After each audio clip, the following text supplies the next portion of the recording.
Hello and welcome to the channel. Today I'm going to be discussing the question of how can I tell whether or not I've started perimenopause? And it sounds like a really simple question, but it can be rather difficult to answer. So first of all, with perimenopause, you're going to be expecting your periods to start messing around, whether they get closer together or heavier or lighter or further apart. Further apart is something most women expect, but it can be a mixture of lots of different things each month.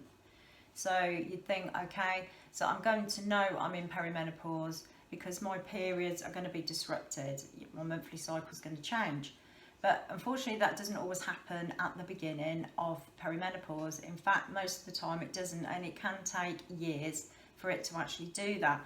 It will happen eventually, because it's going to come to a point when you're actually in menopause and they will finally stop. But it's not always your first indicator that you've gone into perimenopause. So another thing is, well, I can go to the doctors and I can have a test done. Now, doctors can do a blood test and they measure the FSH levels, I always have trouble saying that, in your blood to see where your hormone levels are at. The thing is, it only tells them what your hormones were doing on that particular day. So what they were like last week or what they'll be like in 2 months' time is not necessarily what was happening on the day you had the blood test. You can do a home test, which is usually a urine test rather than a blood test. Again, it measures exactly the same thing and judges what your hormones are doing. Again, it is just on that day. Although if it's a home urine test, you can do it periodically. You haven't got to keep going back to the doctors for a blood test and waiting for results. If you use the home urine test, then you can say every few weeks, I'm going to do an overall average here to see what this is telling me. So that could be helpful, but you do have to bear in mind it is what your hormones are doing on that particular day. The best way of determining whether or not you've actually gone into perimenopause is actually through your symptoms.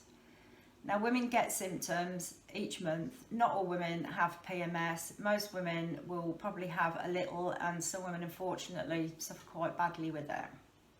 So a lot of the PMS symptoms are also perimenopause, menopause symptoms as well.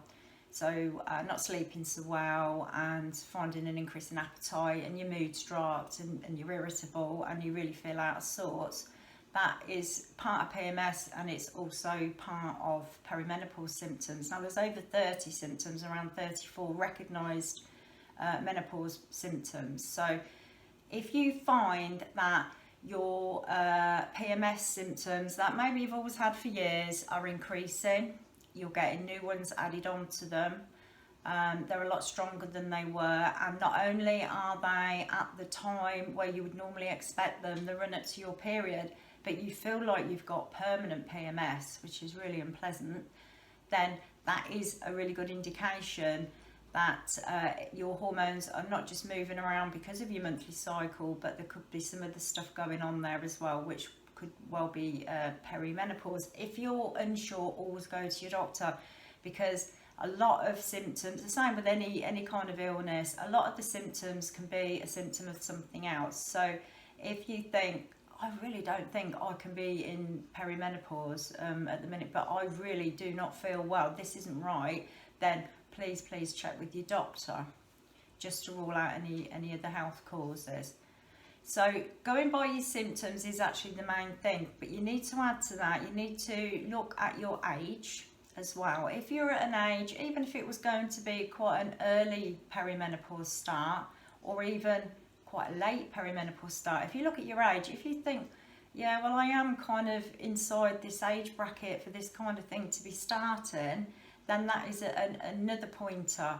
So if you've got the symptoms and you are kind of the age bracket is really quite wide, I suppose. I mean, they say sort of on average sort of mid to late 40s you start perimenopause, right up to kind of like early to mid 50s. But a lot of women show early stages of perimenopause symptoms in their early 40s and some even younger. And if you've had surgical interventions such as hysterectomy and so on, whatever age you are, that is going to take you in through the menopause process. So as I say, it is quite a difficult one to answer. Go by your symptoms. Obviously, keep a track of what your periods are doing, even if they are still perfectly regular, but you're getting all the symptoms. Don't let the regularity of your periods just throw the idea out the window that you're in perimenopause, because they may not change till later, sometimes not till right near the end when you're actually going into menopause itself.